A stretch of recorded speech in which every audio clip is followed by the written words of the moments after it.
Atención, lo que estás a punto de ver cambiará por completo tu visión de la guerra tecnológica.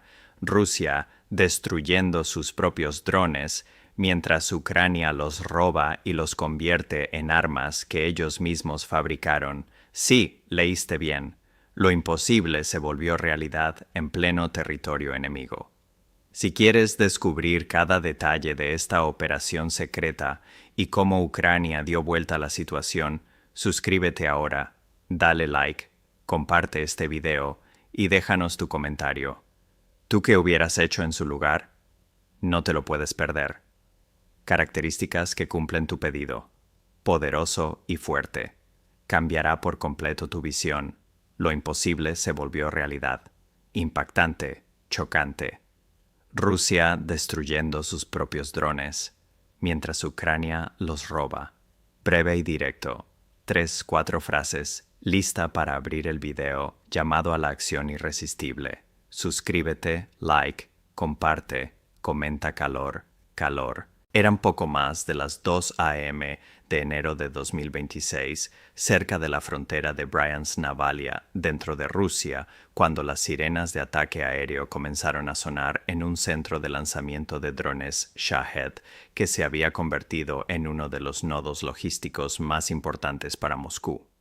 En la oscuridad, los equipos rusos actuaban con una eficiencia casi mecánica, fruto de la repetición constante.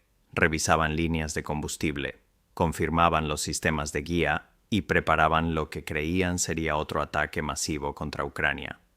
Primero de uno en uno, luego en oleadas aceleradas, los drones Giron 2, la denominación rusa del Shahed 136 iraní, despegaron en la noche, con sus motores MD-150 rugiendo como un enjambre de avispones mecánicos, formando una columna que se dirigía hacia el espacio aéreo ucraniano. Los oficiales rusos en los búnkeres de Nablia confiaban en que esta ola atravesaría las defensas ucranianas, tal como lo habían hecho lanzamientos masivos anteriores. La lógica de la campaña Shahed se basaba en la simple aritmética. Estos drones no son furtivos, no son veloces ni sofisticados tecnológicamente, pero su bajo costo permite lanzarlos en grandes cantidades.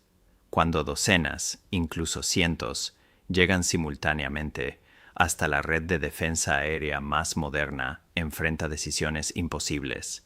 Cada unidad puede recorrer aproximadamente 1000 millas, viaja a unos 185 km/h y transporta un explosivo de cerca de 40 kg en su nariz, transformándose en una bomba voladora dirigida a infraestructura, redes eléctricas, instalaciones defensivas y ciudades, usando únicamente saturación.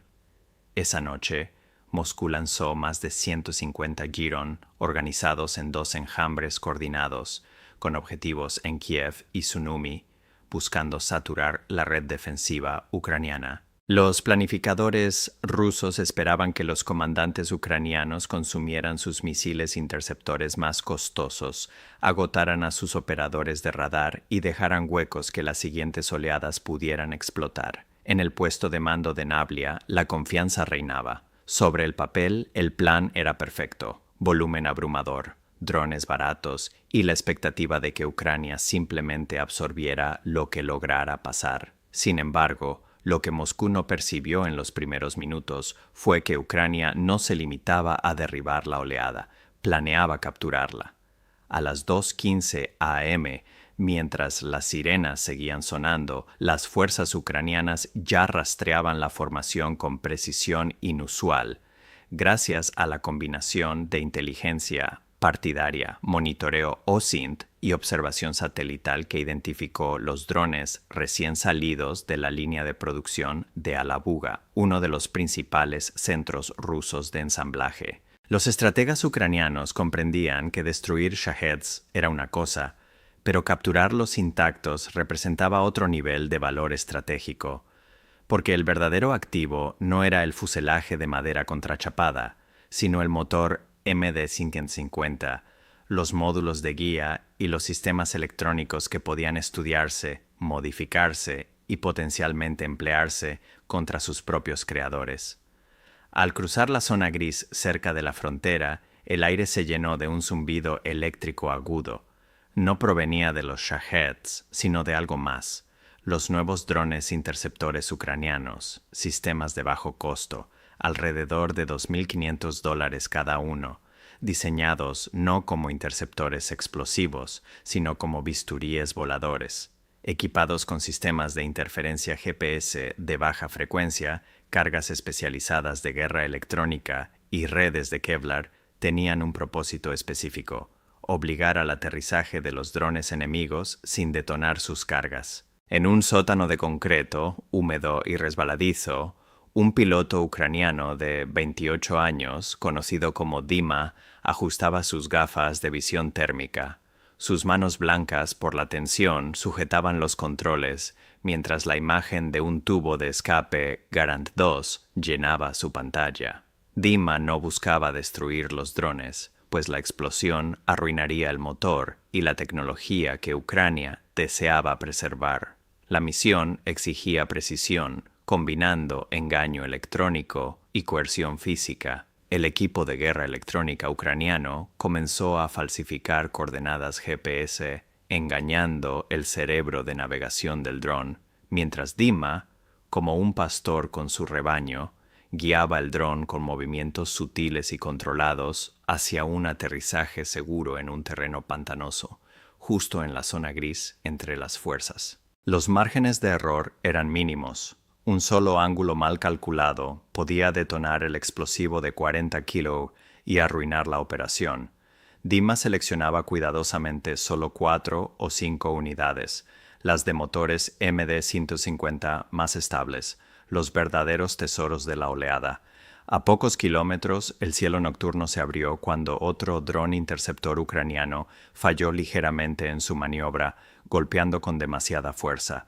La consecuencia fue inmediata: una explosión masiva que vaporizaría tanto al Shahed como al interceptor, dejando una llamarada cegadora. Este incidente subrayó la complejidad de la operación. No era un enfrentamiento convencional, sino un intento extremadamente peligroso de capturar tecnología en plena saturación enemiga.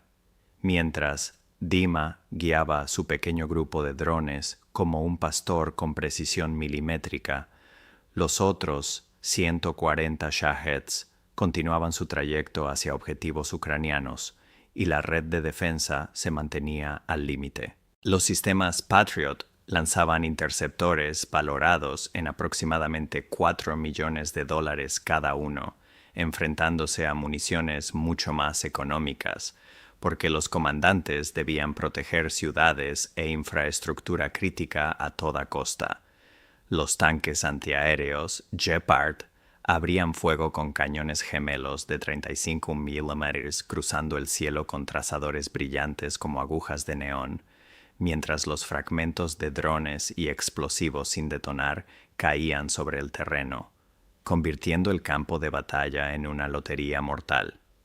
Cada segundo obligaba a tomar decisiones imposibles de costo-beneficio: desplegar un misil multimillonario contra un dron barato o reservarlo para la siguiente oleada y aceptar daños colaterales.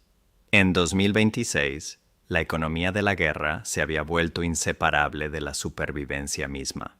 En el centro de comando ruso, el ánimo pasó rápidamente de la celebración a la confusión, mientras los operadores de radar observaban un comportamiento extraño en sus drones. No estaban siendo destruidos de la manera habitual, estaban siendo guiados. Las imágenes térmicas mostraban a los FPV ucranianos escoltando los Girón 2 hacia el suelo, como si fueran un servicio de seguridad privado. La comprensión de esto provocó pánico inmediato entre los comandantes rusos. Ucrania no estaba defendiendo, estaba recolectando.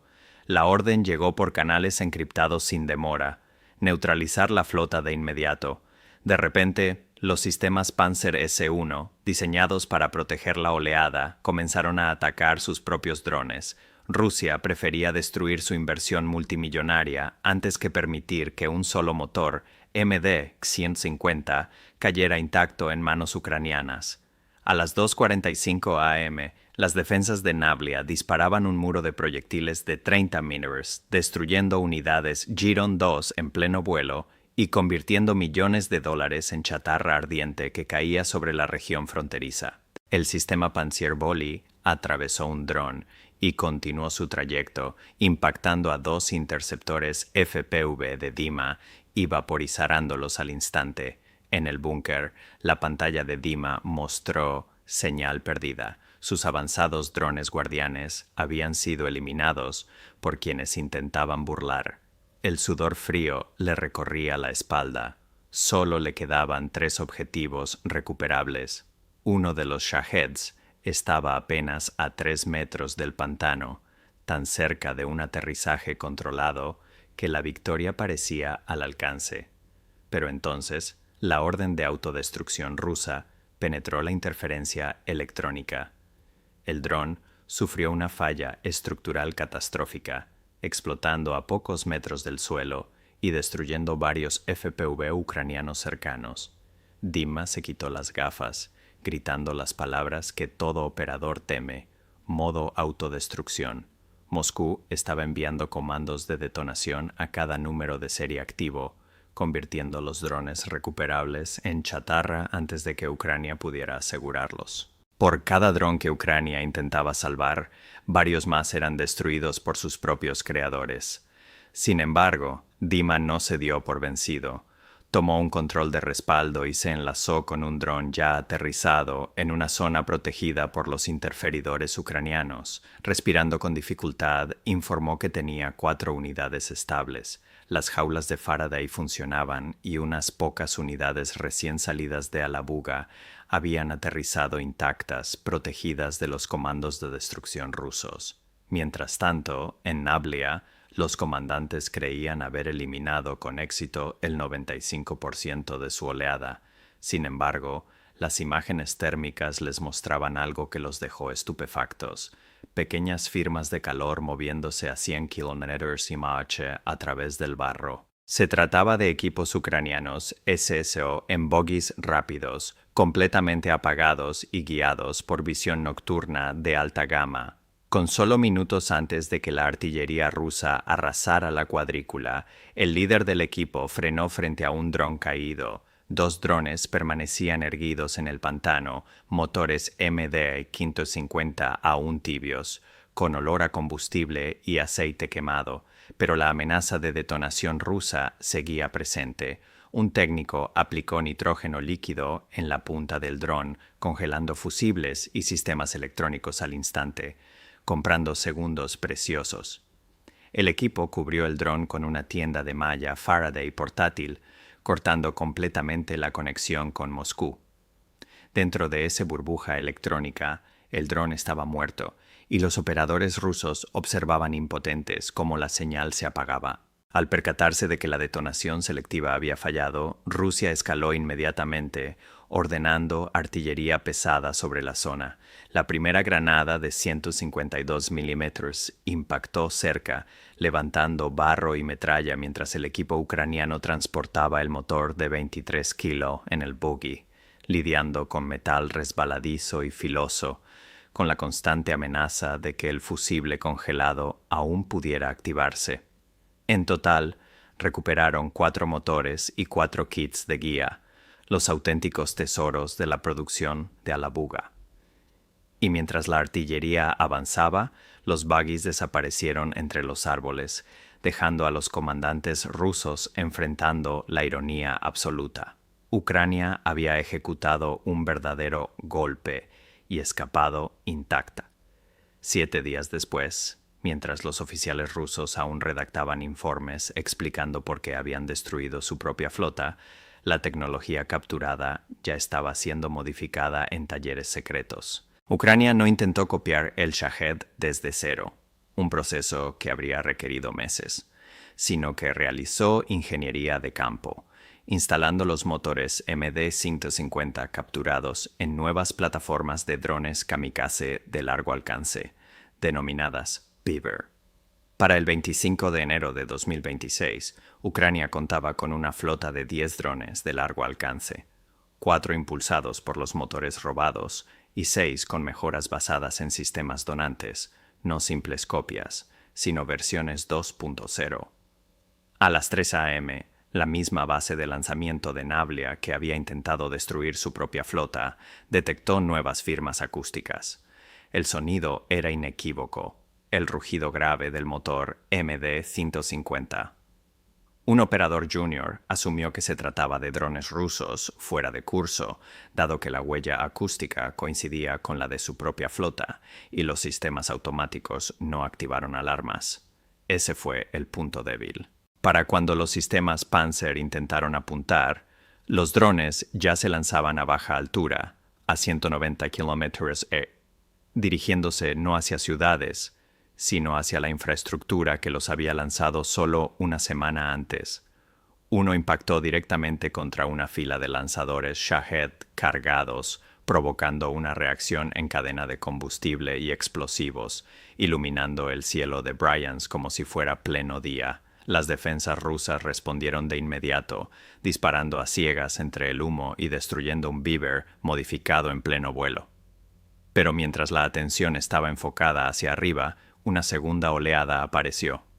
20 drones kamikaze FPV de bajo costo penetraron a nivel del suelo, esquivando escombros y atacando tanques de combustible, vehículos de comando móviles, generadores y sistemas de radar, el sistema nervioso de la base misma. Las explosiones secundarias con combustible de alta octanaje y munición provocaron un incendio masivo en Navlia, visible desde kilómetros de distancia. Entre el humo y las llamas, 2 drones de largo alcance con motores robados ignoraron objetivos fáciles y se lanzaron directamente contra las baterías Panzer que habían atacado los interceptores de Dima 7 días atrás. Los oficiales rusos quedaron atónitos, enfrentando lo que parecía un fantasma de su propia tecnología, un colapso psicológico de confianza. ¿Cómo se defiende un país de armas que parecen propias, suenan como propias, aparecen como amigas en los sensores, pero llevan cargas enemigas?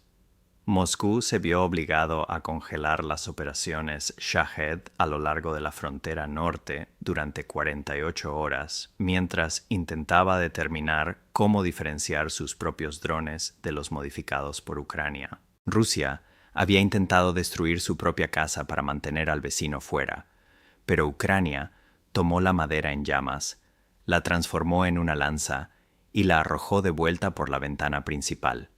Ucrania no solo ganó en Navlia, convirtió la mejor arma masiva de Rusia en una vulnerabilidad que Moscú ya no podía confiar plenamente. La pregunta ahora para el Kremlin es directa.